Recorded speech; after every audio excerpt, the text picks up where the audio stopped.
दर्पण हिंदी पाठमाला 7 पाठ 4 शाप मुक्ति।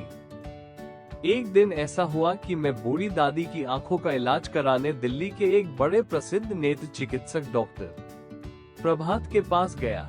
लगभग अंधी हो चुकी दादी को सहारा दिए जब मैं डॉक्टर प्रभात के कमरे में पहुंचा तो उन्होंने मुस्कुराते हुए दादी का स्वागत किया। आओ आओ दादी अम्मा। कहा, क्या तकलीफ है?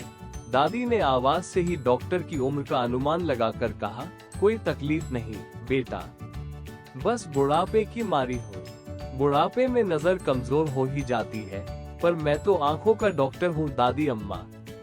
बुढ़ापे का इलाज मेरे पास कहाँ? डॉक्टर प्रभात ने हंसते हुए कहा। मेरी दादी भी कम विनोदी स्वभाव की नहीं। कहने लगी, कोई बात नहीं बेटा, तुम आंखों का ही इलाज कर दो, बुढ़ापे का इलाज तो भगवान के पास भी नहीं है। ये सुनकर डॉक्टर प्रभात हंस पड़े और दादी से बात करते हुए उनकी आंखों की जांच करने लगे। उन्होंने विस्तार से कई उपकरणों और यंत्रों की सहायता से दादी की आंखों की जांच की। बीच बीच में बातचीत और हंसी मजाक भी करते जाते थे। मैं चुपचाप बैठा डॉक्टर प्रभात की ओर देख रहा था। पहले तो मुझे उनकी हंसी ही कुछ जानी पहचानी लगी थी, फिर ध्यान से देखने पर उनका चेहरा भी कुछ परिचित सा मालूम हुआ, लेकिन याद नहीं आ रहा था कि मैंने इन्हें पहले कहाँ देखा है। आखिर जब उन्होंने दादी की आंखों की पूरी जांच कर ली तो मैंने पूछ ही लिया, आप कहाँ के रहने वाले हैं डॉक्टर साहब? इलाहाबाद का हूँ। क्यों? अरे हम भी इलाहाबाद के ही हैं। दादी मुझसे पहले ही बोल उठी। अच्छा, बड़ी खुशी हुई डॉक्टर प्रभात ने सचमुच खुश होकर पूछा, इलाहाबाद में कहाँ रहते हैं आप लोग?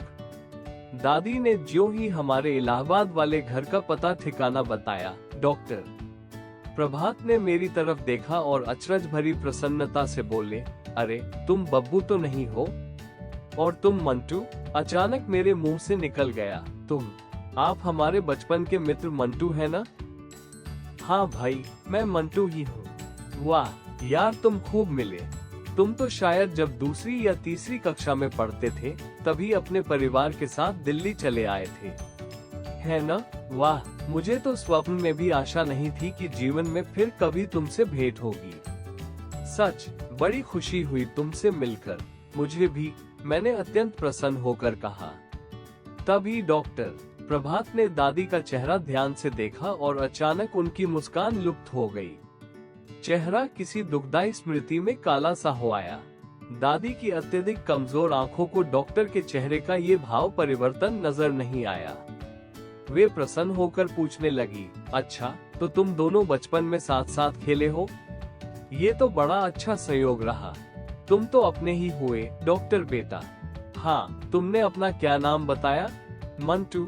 इलाहाबाद में हमारे पड़ोस में एक वकील रहते थे, उनके लड़के का नाम भी कुछ ऐसा ही था। बड़ा बदमाश लड़का था। डॉक्टर प्रभात ने कोई उत्तर नहीं दिया। वे सहसा बहुत गंभीर हो गए।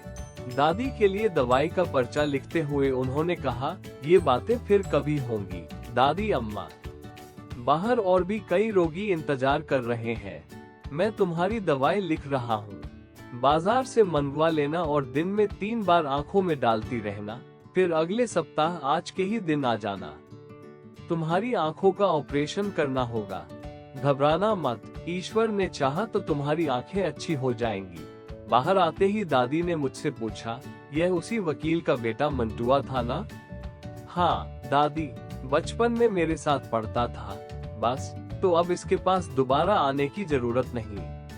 मैं इस दुष्ट के हाथों अपनी आंखें नहीं फुड़वाऊंगी। कैसी बातें करती हो दादी? ये तो बहुत माना हुआ डॉक्टर है और अब तो अपनी जान पहचान का भी निकल आया। उसे दुष्ट क्यों कह रही हो? तू भूल गया इसने वहाँ इलाहाबाद में क्या किया था? क्या किया था? अरे तुझे याद नहीं? इसने मोहल्ले की कुतिया के 3 पिल्लों की आंखें आँख के पौधों का दूध डालकर फोड़ दी थी। तूने ही तो ये बात हम लोगों को बताई थी। उनमें से एक अंधा पिल्ला तूने जिद करके पाला था, ये भी तुझे याद नहीं? मैं सचमुच ही सब कुछ भूला हुआ था, लेकिन दादी के याद दिलाने पर एक धुंधली सी स्मृति उभरी और ज्यों ही मैंने दिमाग पर थोड़ा जोर दिया, बचपन की वो दुखद स्मृति सहसा कल किसी घटना के रूप में स्पष्ट होकर मेरी आंखों के आगे आ गई। इलाहाबाद में हमारे पड़ोसी वकील साहब की कोठी के पीछे एक बहुत बड़ा बाग और घास का मैदान था। मैं मंटू के साथ अक्सर वहां खेला करता था। बाग की मेड़ के पास आक के बहुत से पौधे उगे हुए थे। एक दिन हम खेल खेल में आक के पत्ते तोड़ने लगे। उधर से गुजरते हुए हमारे स्कूल के अध्यापक ने हमें देख लिया। उन्होंने हमें डांट लगाई और बताया कि आक के पत्ते कभी नहीं तोड़ने चाहिए, क्योंकि उन्हें तोड़ने से जो गाढ़ा गाढ़ा सफेद दूध सा निकलता है, यदि आंखों में चला जाए तो आदमी अंधा हो जाता है।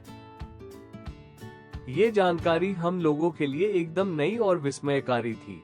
वास्तव में ऐसा होता है या नहीं, ये देखने के लिए मंटू ने एक प्रयोग कर डाला था। ठंड के दिन थे और मोहल्ले में आवारा घूमने वाली एक कुतिया ने वकील साहब की कोठी के पीछे पड़ी सूखी टहनियों के ढेर के नीचे 3 पिल्ले दिए थे। पिल्ले बड़े सुंदर थे। मैं और मंटू उनसे खेला करते थे। आग के दूध के भयानक असर की जानकारी मिलने के अगले दिन जब मैं स्कूल से आकर खाना खाने के बाद मंटू के साथ खेलने गया तो मैंने देखा मंटू आग के पौधों के पास बैठा है और उसके घुटनों में दबा पिल्ला के कर रहा है। 2 पिल्ले पास ही कू करते हुए इधर उधर भटक रहे थे। नजदीक जाकर मैंने देखा तो मैं हैरान रह गया। मंटू आग के पत्ते तोड़ तोड़ कर उनका दूध पिल्ले की आंखों में डाल रहा था।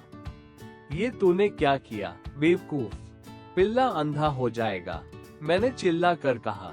मंटू ने उस पिल्ले को रख दिया और बोला, मैंने उन दोनों की आंखों में भी आग का दूध भर दिया है। अब देखेंगे ये तीनों अंधे होते हैं या नहीं। उस गाढ़े चिपचिपे दूध से तीनों पिल्लों की आंखें बंद हो गईं। कुछ दिनों बाद आंखें तो शायद खुल गई थी, लेकिन वे अंधे हो गए थे। मंटू के इस कुकृत्य की जानकारी केवल मुझे ही थी।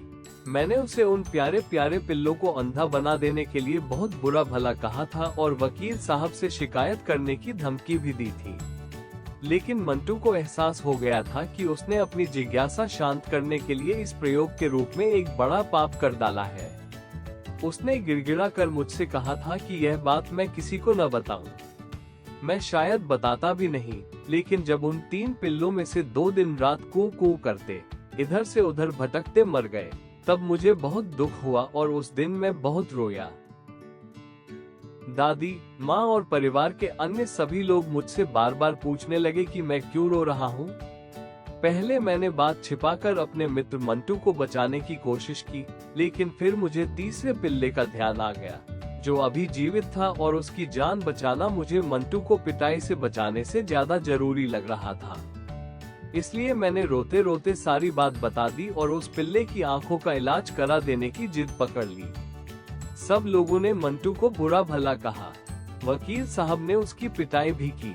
मुझे भी बहुत कुछ सुनना पड़ा, क्योंकि मैंने भी सब कुछ जानते हुए भी बात को तब तक छिपाए रखा जब तक 2 पिल्ले मर नहीं गए। आखिर तीसरे पिल्ले को बचाने के प्रयास किए गए। मैंने जिद करके उसे पाल लिया। पिताजी ने उसकी आंखों का इलाज भी कराया, लेकिन वो अंधा ही रहा। माँ और दादी उसकी बड़ी सेवा करती थी। मैं भी उसका बहुत ध्यान रखता था। उस समय तो जान बच गई, लेकिन जब वो बड़ा हो गया तो एक दिन घर से बाहर निकल गया और सड़क पर किसी वाहन से कुचलकर मर गया।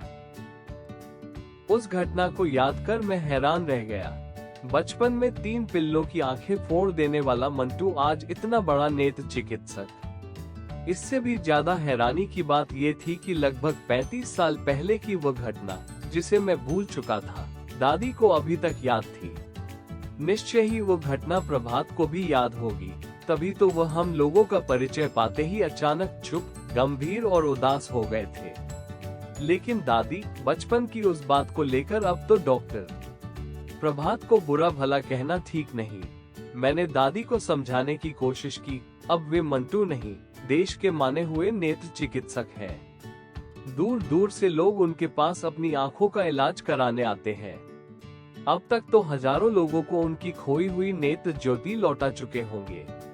क्या इतनी बड़ी सेवा से उनका बचपन का अबोध अवस्था में किया हुआ पाप अब तक धुल नहीं गया होगा?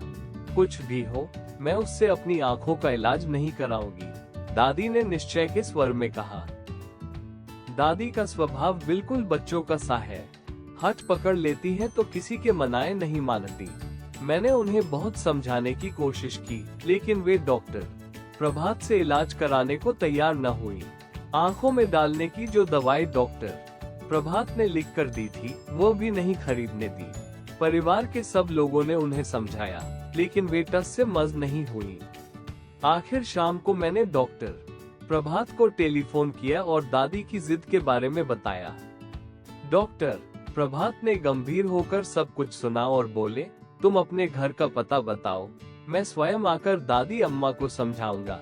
लगभग 1 घंटे बाद डॉक्टर प्रभात हमारे घर में थे और दादी से कह रहे थे, दादी अम्मा, मैंने बचपन में जो पाप किया था उसे मैं आज तक नहीं भूला हूँ और मैं उस शाप को भी नहीं भूला हूँ जो आपने मुझे दिया था। जब तक आप इलाहाबाद में रहीं, मुझे देखते ही कहने लगती थी, अरे कमबख्त मंदुआ, तूने मासूम पिल्लों की आंखें फोड़ी हैं, तेरी आंखें भी किसी दिन इसी तरह फूटेंगी। आपके इस शाप से मुझे अपने पाप का बोध हुआ और मैंने फैसला कर लिया कि मुझे जीवन में नेत्र चिकित्सक ही बनना है। मेरी आंखें तो आपके शाप के कारण कभी न कभी फूटेंगी ही, पर उससे पहले मैं बहुत सी आंखों को रोशनी दे जाऊंगा। उन बहुत सी आंखों में से 2 आंखें आपकी भी होंगी, दादी अम्मा। डॉक्टर प्रभात की बातों में न जाने कैसा जादू था कि दादी की ही नहीं, हम सबकी आंखें भर आए।